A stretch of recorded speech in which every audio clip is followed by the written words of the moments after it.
আসসালামু আলাইকুম। আজকে শুক্রবার, আজকে মে মাসের আজকে কত তারিখ? 3 তারিখ মে মাসের, ঠিক আছে, 3 তারিখ, 3 মে। তো আমাদের একটা রোগী, আমার পাশে বসা মিলন খান, ওনার সমস্যা ছিল যে ওনার ব্লাইন্ড ফিস্চুলা ছিল। ব্লাইন্ড ফিস্চুলা, ফিস্চুলা তো এমন একটা জিনিস, সাধারণত আমরা জানি যে পায়খানা রাস্তার ভিতরে একটা ওপেনিং, পায়খানা রাস্তার বাইরে যে চামড়া, বায়ুপথের বাইরে, সেখানে একটা ওপেনিং। আবার কিছু কিছু ফিস্চুলা থাকে যেটা বাইরের দিকে ওপেনিংটা হয় নাই, দেখা যাচ্ছে যে ভিতরেই একটা ফোড়ার মতো হয়েছে।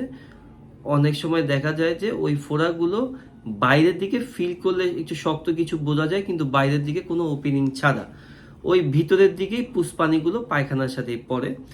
তো উনি অনেক জায়গায় ঘুরছে, অনেক জায়গায় দেখছে, গেছে। আমার কাছে আসার পর আমরা এটাকে অনেকে বলি যে সাইনাস বলি, ওনার পেরিএনাল সাইনাস বা ব্লাইন্ড ফিস্টুলা।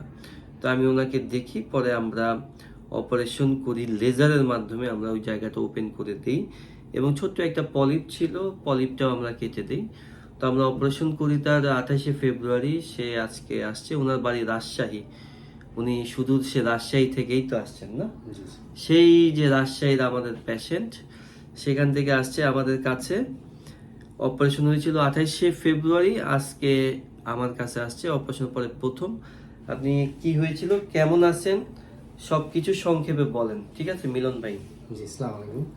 আমি আসছি রাজশাহী থেকে। আমার দীর্ঘদিন ধরে পায়খানার রাস্তার ভেতরে দিয়ে পুজের মতো মানে আঠা আঠা আসতো। তো আমি এটা নিয়ে অনেক দিন ধরে ভর্তি ছিলাম, তো যার কারণে আমি নামাজও পড়তে পারতাম না। তো অনেক জায়গায় ডাক্তার দেখাইছি, তো দেখানোর পরে লাস্টে আপনার সরোয়া দিতে দেখাইছি। ওখানে দেখে অনেক দিন ধরে খালি ওষুধ দেয়, টেস্ট দিয়েছিল, অ্যান্ডোস্কোপি ক্লোনোস্কোপি করেছিলাম, কিছুতেই ধরা পড়ে না। লাস্টে ওষুধ খেতে খেতে কোনো কাজ হচ্ছিল না। পরে গ্যাস্ট্রো লিভারে গেছিলাম, ওখান থেকে পরে এক ডাক্তারের মাধ্যমে আপনার সংবাদটা পাই। পরে এখানে এসে আপনার সাথে দেখা করলাম। পরে আপনি এক চান্সে আমাকে চেক করে বললেন যে ওনার পায়ুপথ আমি চেক করেই, ওনার পায়ুপথ চেক করা হয়েছে, প্রত্যক্ষবি করা হয়েছে, এবং আমি সাথে সাথে বলে দিছি যে আপনার এইখান থেকেই ইনফেকশন হয়ে এইখান থেকে আগ্নেয়গিরির মতো, জাস্ট ভলক্যানো আগ্নেয়গিরির মতো পায়ুপথের ভিতরে একটা ছোট্ট একটা পকেটের মতো আছে। ওই পকেটের ভিতরে ইনফেকশন গুলো জমে পায়খানা রাস্তার ভিতর দিয়ে বাইরের দিকে আসে। বাইরের দিকে কোনো ওপেনিং নাই, বাইরে দিয়ে দেখলে বোঝা যাবে যে এই পায়ুপথে কোনো সমস্যা নাই, কিন্তু যখনই ভিতরে একটু সময় নিয়ে পরীক্ষা করলে বোঝা যাবে। তো উনি আমাকে বলতেছিল, স্যার অনেক ডাক্তারের কাছে গেছি, ওনারা কেউই ধরতে পারেনি। তখন আমি বললাম যে আসলে ওনারা ধরতে পারেনি কথাটা ভুল। আপনি যাদের কাছে গেছেন সবাই অনেক বেশি পরিমাণে ব্যস্ত ডাক্তার। যে কোনো রোগ ধরা কোনো কঠিন কিছু না, আপনি যদি একটু সময় দেন, সময় দিলে যে কোনো রোগী ধরা যাবে। পায়ুপথের এমন হইতো যে অনেক উপরে কিছুই না, পায়ুপথের জাস্ট কাছাকাছি ছোট্ট একটা পয়েন্ট, ছোট্ট একটা ছিদ্র, সেখান থেকে তার পানি পুষগুলো আছে, বাইরের দিকে কোনো ওপেনিং হয়নি। জি স্যার। পরে তো আপনি দেখে বললেন ফার্স্ট চান্সে। পরে তো আমি এটা খুব অনেকদিনের টেনশনের মধ্যে ছিলাম, এটা আমি মনে করছি ভিতরে কোনো হইলো নাকি। পরে যাকে আপনি বললেন, তখন আমি আবার আপনার সাথে কথা বলে পরে কিছুদিন পরে আবার অন্য জায়গায় গিয়ে আবার আরেকজনের কাছে গেছে, ডাক্তারের আরেকজনের কাছে গেছি। আমি বলার পরেও উনি আরেকজনের কাছে গেছি। আমার ফ্যামিলি বলছে যে আরেকটা ডাক্তার দেখায় তারপর অপারেশন করো।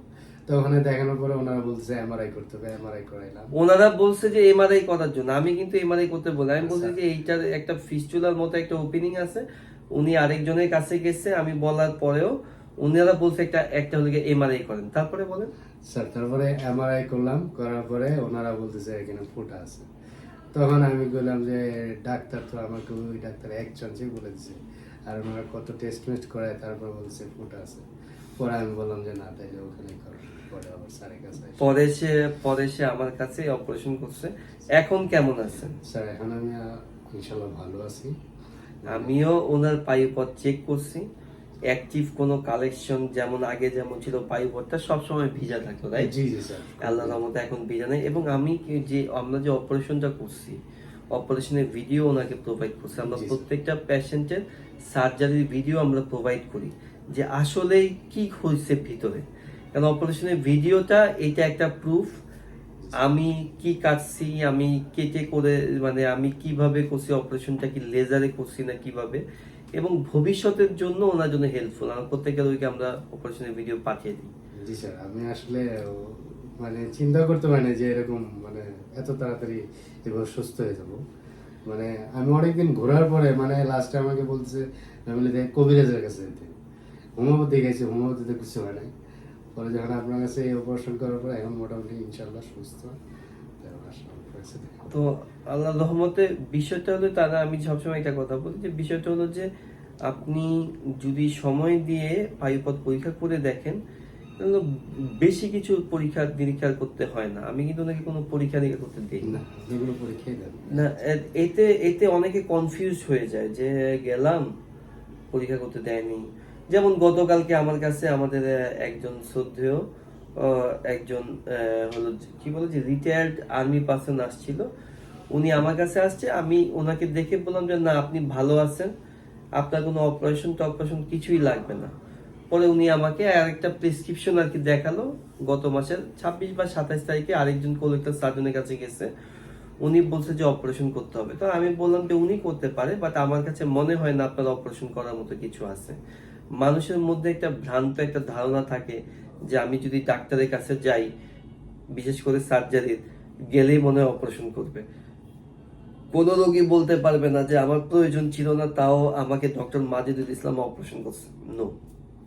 প্রতি সপ্তাহে অসংখ্য ODS, so called ODS, IBS এইসব পেশেন্ট আসে, পাইলস ফিশারের পেশেন্ট আসে। হ্যাঁ ভাই, যাদের অপারেশন লাগবে আমি স্পষ্ট করে বলে দিই। আমি কিন্তু ওনাকে একবারের জন্য বলি নেই যে আপনি ওষুধ খান। না না স্যার, আমি কিন্তু বলছি যে আপনার যে সমস্যা, ইউ নিড সার্জারি স্যার। যার পরে উনি আবার ক্রস চেক, স্বাভাবিক কথা, উনি রোগী, উনি ক্রস চেক করার অধিকার আছে।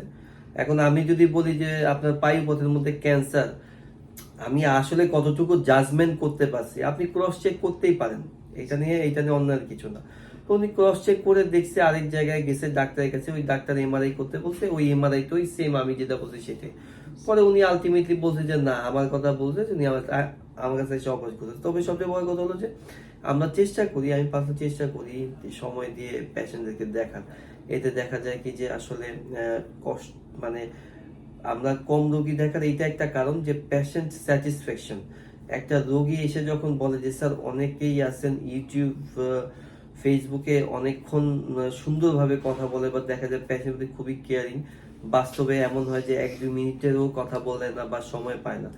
আমি আমি আসলে তখন বলি যে আসলে হ্যাঁ হতে পারে। এখন আপনি যে জায়গায় গেছেন, ব্যস্ত স্যারদের কাছে গেছেন, একজন প্রফেসর অনেক বেশি ব্যস্ত থাকে বা যাই হোক, ওনাদের অনেক বেশি পেশেন্টের চাপ। আপনি ওই জায়গায় গেলে স্বাভাবিকতা আপনি ওইরকম এক্সপেকটেশন অনুযায়ী তার সাথে কথা বলতে পারবেন না বা ইয়ে করতে পারবেন না। তো আমরা সেটা করি না, আমরা আগে গোড়াই খুব কম রোগী দেখি এবং আমরা চেষ্টা করি আমাদের যে কোয়ালিটি, আমার পার্সোনালি কোয়ালিটি দেখে দেবো। এই ভদ্রলোক আমাকে রাত্রি 1:45 সময় আমাকে হাই দিছে, হ্যাঁ। তো আমি তো ওনাকে অ্যান্সার করছি, না আপনি রেসপন্স করছেন না, আমি শুধু ওনাকে। আর সবচেয়ে বড় কথা, উনি তো আমার তো পেশেন্ট। আমি তো একটা কথাই বলি যে আমি যাদের অপারেশন করছি আমি তাদের কাছে দায়বদ্ধ। আমি এইটা আমাদের শুরু থেকে আমাদের কথা ছিল। তো যাই হোক, আমাদের এই ওনার জন্য শুভকামনা, ভালোবাসা রইল, দোয়া রইল। সবাই ভালো থাকবেন, ওনার জন্য দোয়া করবেন, আল্লাহ যেন ওনাকে ভালো রাখে। আমরা যেন ভালো সার্ভিসটা যেন আর কি, ঠিক অথেন্টিক সার্ভিসটা আমরা যেন দিতে পারি। সবাইকে শুভকামনা। আসসালামু আলাইকুম।